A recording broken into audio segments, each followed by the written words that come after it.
আসসালামু আলাইকুম কবুতর প্রেমী ভাই ও বোনেরা, সবাই কেমন আছেন? আজকে আমি আরেকটা নতুন শিক্ষণীয় ভিডিও নিয়ে এসেছি। প্রায় শীত শেষ, আবার ওয়েদার চেঞ্জ হচ্ছে। এই সময় কবুতর এর কিছু রোগবালাই দেখা পড়ে। তার মধ্যে একটা হলো যে চুনা পায়খানা আর কবুতর ঝিমিয়ে থাকা আর ঠান্ডা। তো প্রথমে আমি দেখাই নিতেছি যে পায়খানাটা কীরকম হবে। এই যে মনে করেন আমার এগুলা কিছু কবুতর, সেগুলোর মধ্যে একটা টয়লেট এরকম আর একটু সবুজ এবং পাতলা পাতলা। তো এগুলা হালকা একটু আনফিট। তো এগুলাকে কোনো বড় মেডিসিন দেওয়ার কোনো দরকার নাই। সিম্পল মেডিসিনে কবুতরকে যত কম মেডিসিন দিবেন তত কবুতর ভালো থাকবে।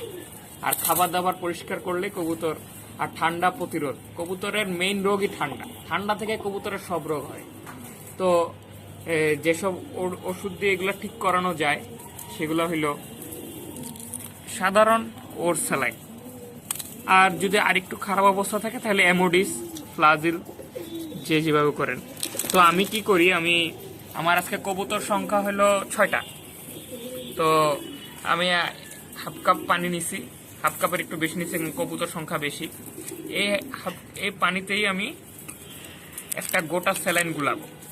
গোটা স্যালাইন গুলিয়ে সিরিঞ্জের মাধ্যমে কবুতরগুলোকে খাওয়াই দেব। এভাবে করে সকালে বিকালে এরকম 1 দিন 2 দিন, অনেক সময় একবার খাওয়াইলে বিকালেই কবুতরের টয়লেট ঠিক হয়ে যায়।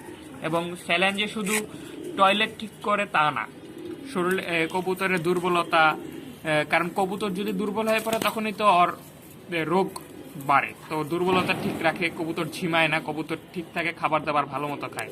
আর কবুতরের সবসময় খেয়াল রাখলেই কবুতর কোনো গভীর রোগে ঢুকে না। হালকা ঝিমানো বা টয়লেট একটু দেখলেই স্যালাইন যদি একটা খাওয়াই দেন তাহলে কবুতর আর গভীর বা ডিপ বা যে ভয়ানক রোগ টাল হয়ে যাওয়া থেকে বাঁচে। বা বলতে গেলে মানে ভিটামিনের অভাব হয় না। তারপর পানি শূন্যতা, কবুতরের পানি শূন্যতা হয় না, যার কারণে কবুতর আর কি মারা যায় না। তাই আমি এখন দেখাবো কিভাবে গুলিয়ে খাওয়াবেন। আমি আজকে শুধু স্যালাইন গুলাবো, কারণ আমার কবুতরের অবস্থা অত খারাপ না আছে। আমি যদি স্যালাইনটা খাওয়াই তাহলে ঠিক হয়ে যাবে। আমি স্যালাইন গুলাবো, খুলছি, পুরা গোটা স্যালাইনটা দিয়ে দিলাম। ওর স্যালাইন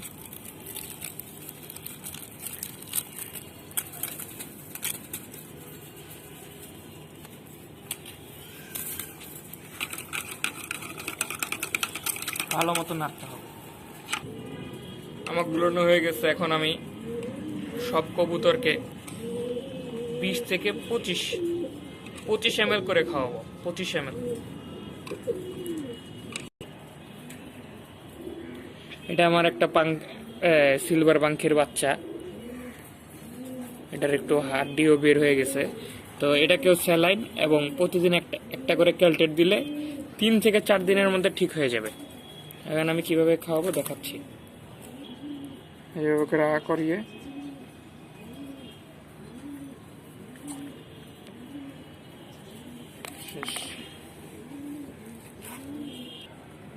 এটা আমার একটা কাজ করা মাদি।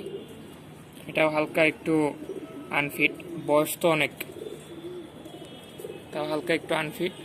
তাই এটাকে একটু স্যালাইন খাওয়াই দেব, হালকা একটু চোখেও পানি।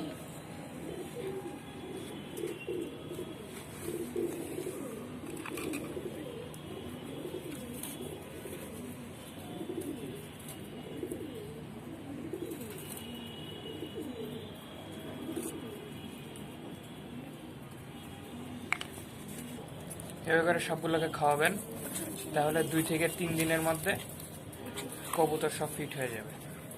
সবাই দোয়া করবেন এবং চ্যানেল সাবস্ক্রাইব করবেন। আসসালামু আলাইকুম।